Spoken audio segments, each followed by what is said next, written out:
Hello class, I'm Professor Walker and today I'm gonna explain you why fighters move weight class. So we have three topics. We wanna talk about why fighters cut weight, the science of a bad cut, why fighters move up, and why I am moving up. I'm gonna tell you on the end of this video. So 90% of people that watch my videos are not subscribers. So if you're here, just subscribe, please. I wait. Done? So, first topic. Why fighters cut weight? Of course, have advantage, you know. If a guy is a very long and have the reach advantage, and he's a little bit heavy for that division, he wanna cut the weight to fit on the division, use his advantage of reach. So like, walk around 235 pounds, like me, around, you know, and cut to 205. Hydrated back, I have 235 or more. So I have the weight advantage, the reach advantage. So this is why fighters cut weight sometimes. So things to consider when you cut your weight to get the advantage of the weight class. Recovery, brain, durability, cardio, hormones, and mental health. So I'm gonna go through all of them now to understand why I'm talking about this. Let's go for recovery first. When you're doing recovery, when you train, like I'm training for a fight, right? If I need to cut weight, I need to be in a little deficit if I wanna do 205. I just give you an example of a light heavyweight. And then I have to go in a little deficit, so I cannot have the recovery that I need because I'm on the deficit. If I train too hard, as I'm supposed to be training a lot of volumes and hard for the fight, 1 month before the fight I have to train a little bit less because I don't have the calories enough to recover my body and to deliver the power that I'm gonna use on the training sessions. So this is why I affected the recovery. On my case and in different cases as well. One of the things is recovery because I'm low in carbohydrates, low in calories, to keep going to my weight down to make 205, and I don't have calories enough to recover after a hard session. Give you an example now. If I was a heavyweight, I can train hard or a lot of volume until the end of the camp, until 1 week before the fight, because I don't need to cut. I can keep train hard, eat to recover, sleep good.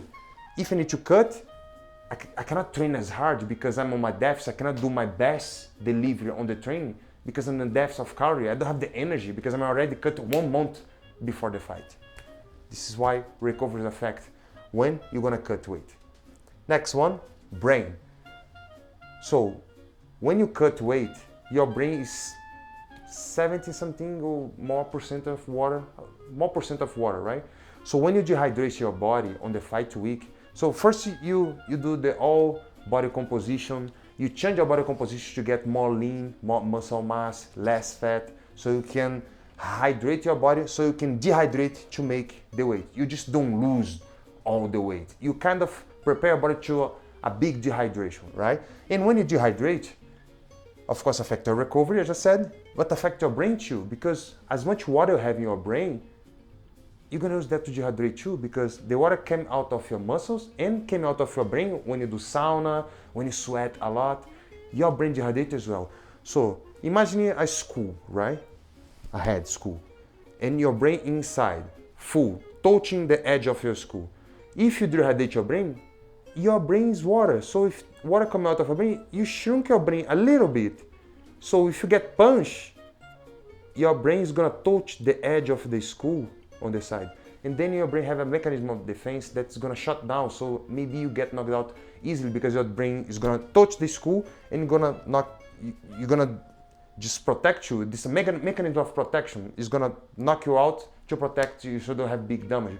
So if you have it too much, as a lot of fighter does, the brain get a little bit shrunk because it's water going out of your brain too, so your brain touch the edge of the skull and then boom, out, lights out. So you lost ability of absorption punch. Durability. As you dehydrate, you have to hydrate very properly because water fuel your muscle, bring, of course, your blood bring glycogen and nutrients to your muscles like everything that you need your muscles to perform as the best, but also water to clean, to wash out the acid lactic and to take the toxin, make the detoxification on your body too. So if you don't have a very good recovery, hydrate back everything, put all of the glycogen back, all of the carbohydrate back, the durability of your body is gonna be less. So you're gonna perform not as best as you could because you've been through a hard cut. So if you don't have much water back and put the proper water back, your durability on the fight, like your cardio and stuff like that, is gonna be reduced. Like our next topic here, cardio.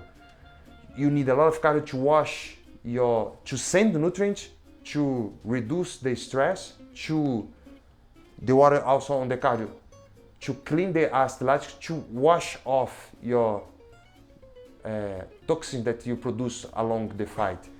Use all of this water in your blood system as well. Hormones, you cannot take no enhanced drugs to increase your hormones. So you have to make sure you do everything proper to your hormones get produced in a right amount so you can perform better. So a long term of deficit calorie is gonna fuck up your hormones a little bit. So it's not good too. Mental health as well. Like imagine you have Christmas and you have a fight close to Christmas or a fight close to your birthday or your son's birthday or whatever birthdays. Or if somebody doing a barbecue and you wanna have some fun with your family and eat a nice barbecue or eat some cake for somebody's birthday or even Christmas, a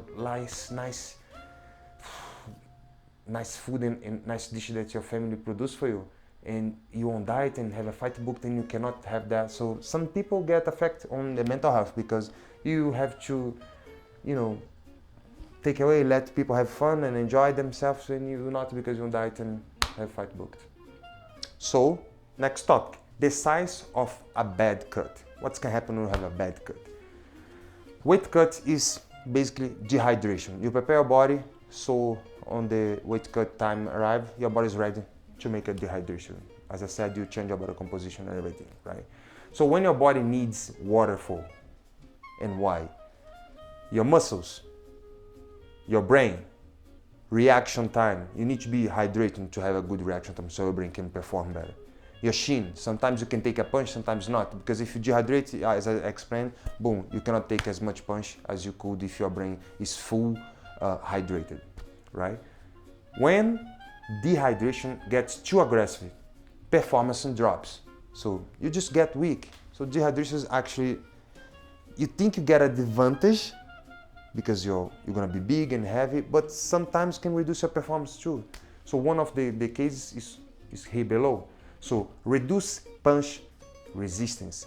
As I said, maybe you can take a punch when you're full hydrated, very healthy, like a heavyweight can take a better punch than a light heavyweight if they doesn't go to a very hard cut.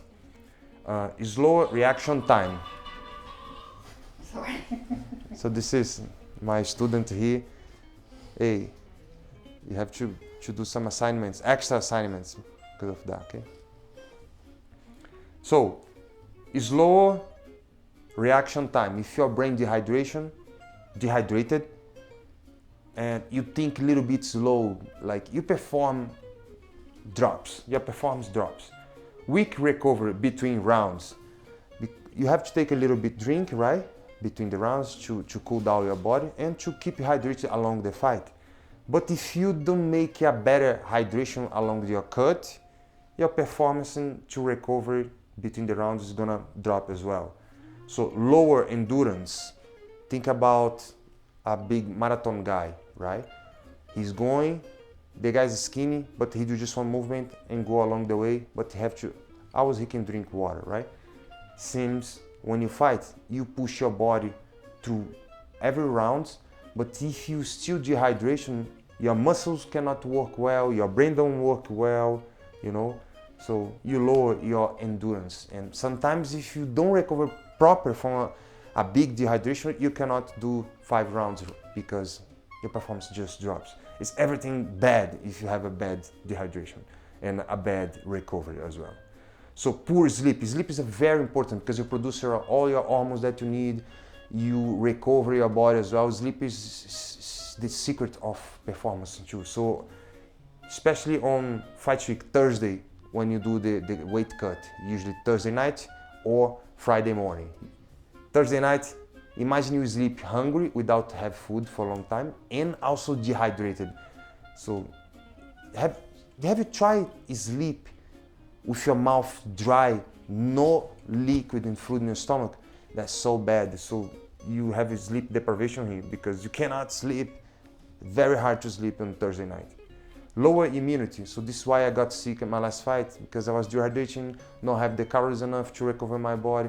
It's hard to fight some infections or some viruses or whatever that happen to you, because your body is just weak. You don't give calories enough and you also dehydrate. And stress. A lot of stress. Cortisol is producing in high bump all the time, and you don't have the fluid in your body to help detox. So you can pee the toxins, you can sweat it out as well, but not as much because you're dehydrated. So dehydration is not good at all. So next topic, why fighters move up? UFC regrets it. How? Sometimes the fighter missed the weight a few times and he struggled to do his weight. Or we have professionals that work with nutritionists, and a lot of guys, they know how much you struggle. If you struggle too much, if it's gonna be too hard, and if you miss once or twice for a large amount, UFC gonna request you to move up, because if you wanna keep fighting with us, please move up the division, because you don't make the weight, you have to move up. Second, it's easy to stay active. Like for example, me, if I have to fight in 3 or 4 weeks short notice, I can't, because I need to be in a diet for like at least 8 weeks so I can have my body composition right to make 205, because right now I'm 240. So if I cut 240 in 3 weeks, it's gonna be too hard on my brain, and I have all of what I said before, dehydration, all of the part of my body, brain, for muscles, for everything, so it's no good. So I can stay active if I don't need to dehydrate. Imagine now, as a heavyweight, I can take 1 week short notice. I don't have to cut, I just have to train, So short notice fights is gonna happen more easily, because I can take, as a light heavyweight, I cannot. I need a lot of time to cut weight, and many guys as well in different divisions, they need to cut weight, so they cannot take short notice, It's just if they are walk around the weight that they fight, usually is heavyweight. So mentally, why mentally is easier? Like, I can eat whatever I want to recover as much as I want, to sleep as bad as I want. So heavyweight, I have an easy life, and I don't need to do like heat acclimatization, not a lot of sauna, not a lot of dehydration, so it's less stress on your body. So when you don't need to cut that much, so it's mentally easy too. Recovery between fights, like as a light heavyweight, I need to eat more good amount of calories so I can be able to use their energy to recover my body, little strings, little fractures, little muscle damage that you have along the training camp and after the fight. So I need to eat more to recover. So if you don't have to cut, I can have extra calorie, and it's gonna help me to recover quicker and have a better sleep as well. And last one, age. When you get old, you get more solid, more dense, because your muscles get more fibrous. So you don't get just big, but you multiply your fiber, so you get more dense, and then you get heavier. So it get hard to cut the weight when you get old. So we'll have an example here for successful fighters that move up division. We'll start with Alex Pereira. He was middleweight, and then he moved up for light heavyweight, and now he's gonna be heavyweight. So he's moved up 3 times, and I think now he's gonna perform as best as ever. So he don't gonna have all of the dehydration issues that I talk about. DC, and John Jones, they moved up too. They were light heavyweight, and they fought heavyweight too. Both was champion in both divisions. George St. Pierre, welterweight, moved up to middleweight as well. And Conor McGregor, flyweight to lightweight. So these are all successful fighters that everybody know and work really well. They move up. Last but not the least, why I am moved up? Because I was schizophrenic of my last fight. I lost, I did not perform really well. I get a little bit sick, I get diarrhea from Tuesday to Friday. So I'm tired of dehydration. I want to eat whatever I want. I want to be big. I don't want to nerf. Do you know when you play a game, you nerf when you take the power off. When you buff, you have more power on the character, right? So I'm nerfing myself on the light heavyweight. So now I want to explore my full potential on heavyweight. I want to eat as much as I want. I want to gain as much muscle mass I want. And I'm 34 years old. I don't want to do a hard cut anymore. Maybe I do in the future if I have an option of a big fight. But right now I want to have some fun, eat, get big and strong. And I don't want to be nerf anymore. I want to be buff. So I'm going to buff myself and move up to heavyweight. So thank you guys for watching. I hope you guys enjoyed this video. Comment below what you guys want to see me teach you next. And stay tuned because I'm going to move up to heavyweight walker now. Let's go. Class dismissed.